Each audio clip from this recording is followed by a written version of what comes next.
नाज़रीन मोहतरम, ये 2050 की दुनिया होगी। यहाँ वो सब कुछ हकीकत से बढ़कर हकीकत होगा जो दर हकीकत मुमकिन होना एक नामुमकिन सी बात है। यहाँ वो सब देखा जा सकता होगा जिसके बारे में एक आम इंसान सोच भी नहीं सकता। हमारे हाथों में मौजूद स्मार्टफोन और एलईडी टेक्नोलॉजी, ये सब कुछ एक आई लेंस में जम होकर गायब हो चुका होगा, जिसके बाद वर्चुअल और रियल वर्ल्ड में फर्क खत्म हो जाएगा। मौजूदा दिनों में त्योहारों पर की जाने वाली लाइटिंग का रवाज है, मगर 2050 में आई लेंस आपको ऐसे प्रीसेट ग्राफिक्स देंगे कि ईद के दिन हर शख्स अपनी मर्जी के मुताबिक दुनिया को सजा हुआ देख रहा होगा। हमारी ईदों में हमसे बिछड़ जाने वाले हमारे बहन भाई शामिल नहीं होते, लेकिन कमाल यह होगा कि 2050 की ईद कोई ऐसी वैसी ईद नहीं होगी। उस ईद में अल्लामा इकबाल, कायदे आजम और फातिमा जिन्नाह समेत क़याम पाकिस्तान की पूरी लीडरशिप हमारे साथ मौजूद होगी। दूसरी जानिब भारत में कबीर सिंह, भगत सिंह और यूरोप में जॉर्ज पंजम वगैरह सब जिंदा हो चुके होंगे। यहां यह कहना मुनासिब होगा कि हशर से कबल ही एक हशर बर्पा होगा। लोग उन हसीनाओं से भी इश्क कर बैठे होंगे जो कि हजारों साल पहले मर चुकी थी, लेकिन अब जिंदा होकर एक बार फिर इस स्यारे पर जाहिर हो चुकी होंगी। और ये औरतें पहले किसी जागीरदार या किसी बादशाह की बीवियां रह चुकी होंगी, लेकिन 2050 में वो अपनी रजा से किसी आम आदमी के साथ रहने लगेंगी। जिंदगी और मौत का फर्क बिल्कुल बदल चुका होगा। अब आप सोचेंगे कि ये कोई हरकत करती तस्वीरें होंगी, लेकिन ऐसा बिल्कुल भी नहीं है। ये बाकायदा पूरी शख्सियात होंगी जिनसे आप ना सिर्फ बात कर सकेंगे बल्कि तालीम की इन गुत्थियों को सुलझा भी सकेंगे जो आज तक नहीं सुलझ सकी। हमारे बाप दादा भी जिंदा होकर हमारे साथ मौजूद होंगे। नाज़रीन मोहतरम, ये सब सुनकर आप काफी हैरान हुए होंगे कि ये सब कैसे हो सकता है। आज की इस वीडियो में हम आपको इसी के बारे में बताएंगे, जिसके बारे में सुनकर ही आपके रोंगटे खड़े हो जाएंगे कि दजाली टेक्नोलॉजीज आने वाले दिनों में कैसे कैसे हशर बर्पा करने जा रही हैं। तो हम आगे बढ़ने से कबल आपसे गुजारिश है कि वीडियो को आखिर तक जरूर देखिएगा। प्यारे दोस्तों, अहादीस में बयान किया गया है कि कयामत के करीब दजाल मुर्दे जिंदा करने का शोबदा दिखाएगा। अगर उस दजाल की बात टेक्नोलॉजी पर मुनहसर है तो हम फिर इस मौजू पर बात करेंगे कि किस तरह एक मरे हुए इंसान को उसकी मेमोरी समेत दोबारा जिंदा किया जा सकता है। आर्टिफिशियल इंटेलिजेंस 21वीं सदी की वो इनकिलाबी इजाद है जो आने वाले सालों में कई अहम मिशंस में इस्तेमाल होगी। वो चाहे हजारों साल पुराने स्क्रिप्ट पढ़ने का मिशन हो या कब्रों में दफन हड्डियों से डाटा निकालने की तैयारी, आर्टिफिशियल इंटेलिजेंस हमारी इस काम में भी खूब मदद करेगी। हम नहीं जानते कि डॉक्टर अल्लामा इकबाल किस तरह मुस्कुराते थे या भगत सिंह की मुस्कुराहट किस कदर दिलकश थी, लेकिन आर्टिफिशियल इंटेलिजेंस तमाम पुरानी तस्वीरों में जैसे जान डाल देगी। हम तारीख के उन भूले बिसरे किरदारों को भी अब पलक झपकते ही देख सकेंगे। आर्टिफिशियल इंटेलिजेंस टेक्नोलॉजी का यह कारनामा शायद अभी कुछ छोटा है, इसका असल कारनामा कुछ और है। दरअसल कबल मसीह से लेकर आज तक जितने भी लोग गुजरे हैं उनकी तस्वीर पेंटिंग्स की सूरत में हमारे पास मौजूद है। 16वीं सदी में जितने भी यूरोपीय बादशाह गुजरे उनकी बेगमात की तस्वीर, ये सब भी हमारे पास पेंटिंग की सूरत में महफूज है।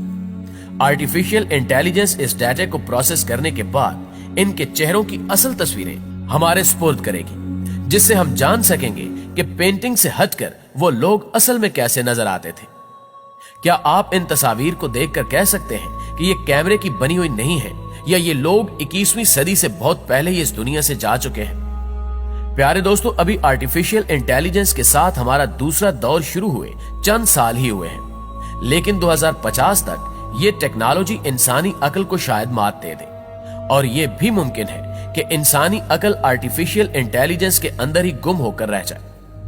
आने वाले वक्त में ये टेक्नोलॉजी आर्टिफिशियल इंटेलिजेंस पर्सनैलिटीज की एक अलग दुनिया बनाने वाली है। यहां अहम सवाल यह पैदा होता है कि वो शख्सियत जो आज से कई 100 साल पहले इस दुनिया से जा चुकी है, उससे ये आर्टिफिशियल इंटेलिजेंस पर्सनैलिटी कितना मिलती जुलती होगी। यानी इसका वो किरदार जो कुदरत ने डिजाइन किया था उससे आर्टिफिशियल इंटेलिजेंस किस हद तक मिलती होगी। और दूसरा अहम सवाल यह है कि इस आर्टिफिशियल इंटेलिजेंस टेक्नोलॉजी को उस पहले गुजरी हुई शख्सियत का डाटा कहां से मिलेगा।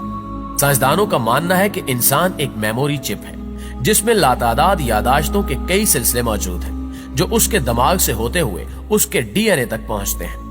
साइंस का कहना है कि एक इंसान अपनी तमाम जिंदगी में जो भी करता है उसकी तमाम मालूमात उसके डीएनए डाटा स्टोर में जेनेटिक कोड की सूरत में महफूज हो जाती है, और अगर कब्र में दफन इन हड्डियों से उन जेनेटिक डाटा को लेकर इनको डिजिटल डाटा में बदला जाए तो हम सदियों पहले मरे हुए इंसान को साइंसी तौर पर जिंदा कर सकते हैं। नाज़रीन ग्रामी, अब आप ये सोचेंगे कि इंसान की 70 साल जिंदगी गुजरने के बाद क्या उसकी जिंदगी का कोई दूसरा सबूत रह जाता है कि वो अपनी जिंदगी में क्या कुछ करके गया। कुदरत जिस सिस्टम के जरिए आपके हाथ पांव और हर उज़व से गवाही लेगी, वो सिस्टम इस कदर पावरफुल है कि हमारे पास इस वक्त इंतहाई महंगे डाटा स्टोरेज मौजूद होने के बावजूद हम उसका मुकाबला नहीं कर सकते। कुदरत ने जिस इंसानी डीएनए में इंसान का पूरा डाटा रखा हुआ है, ये इंसान के बनाए हुए डाटा स्टोरेज से 300 गुना ज्यादा पायदार और 1000 गुना ज्यादा पेचीदा है, जिसमें मौजूद डाटा को परवाह नहीं कि वो सदियों मिट्टी में दफन रहे या किसी और जगह पर। ये सारी मालूमात हड्डियों में मौजूद डीएनए के पेचीदा निजाम में मौजूद होती हैं, जिसको आज का इंसान भी डीकोड नहीं कर पाया। दरअसल इंसान डीएनए की बुनियादी मालूमात को अभी ठीक तरह से समझ ही नहीं पाया, जबकि खालिक़े कुल रोज़े क़यामत हमारी जिंदगी की फिल्म इसी तरह हमारे अंदर से निकालेगा कि जैसा सब कुछ हकीकत में रूनुमा हो रहा हो। डीएनए में स्टोर होने वाली फिल्म इंसान के दायरे इख्तियार में नहीं है, क्योंकि जेनेटिक कोडिंग डिजिटल कोडिंग से 1000 गुना ज्यादा मुख्तलिफ होती है। मुस्तकबिल में यह टास्क आर्टिफिशियल इंटेलिजेंस को दिया जाएगा, जो कब्रों और मज़ारों में दफन इंसानी जिंदगियों की तहरीरों को निकाल लेगा और 70-80 साल जिंदगी की तहरीर को इनकी हरकत करती तस्वीरों के साथ मिलाकर एक मुकम्मल आर्टिफिशियल इंटेलिजेंस पर्सनालिटी डेवलप करेगा। यानी यह भी मुमकिन है कि कल को इल्लामा इकबाल उम्मत की एक नई तर्ज पर तरबियत के लिए एक बार फिर से मौजूद हो, या फिर कायदे आज़म कौम की एक बार फिर तरबियत के लिए हाजिर हो। इस काम के लिए 2 चीजें बहुत अहमियत की हामिल होंगी, जिनमें से पहली 5G टेक्नोलॉजी है, जबकि दूसरी चीज आई लेंस है। ये आई लेंस इसलिए जरूरी है ताकि आर्टिफिशियल इंटेलिजेंस पर्सनैलिटी को आप कहीं पर भी इस्तेमाल करने की सलाहियत हासिल कर सके। नाज़रीन मोहतरम, आपको यह बताना भी जरूरी है कि इसके लिए आपको किसी प्रोजेक्टर या 7D होलोग्रामिक प्रोजेक्टर की जरूरत नहीं होगी। लेंस के जरिए मुतलका प्रोफाइल पर क्लिक करते ही आपके दादा नाना या कोई भी जो इस दुनिया से जा चुका है आपके सामने हाजिर हो जाएंगे। दूसरी जानिब 5G टेक्नोलॉजी इसलिए जरूरी है क्योंकि ये पर्सनैलिटी वर्चुअल होगी और इसका कहीं दूर एक मेन सर्वर मौजूद होगा, जिस पर प्रोसेसिंग करके ये पर्सनैलिटी आपके पास पहुंचेगी, जिसके लिए आपको एक तेज तरीन 5G इंटरनेट की जरूरत महसूस हो सकती है।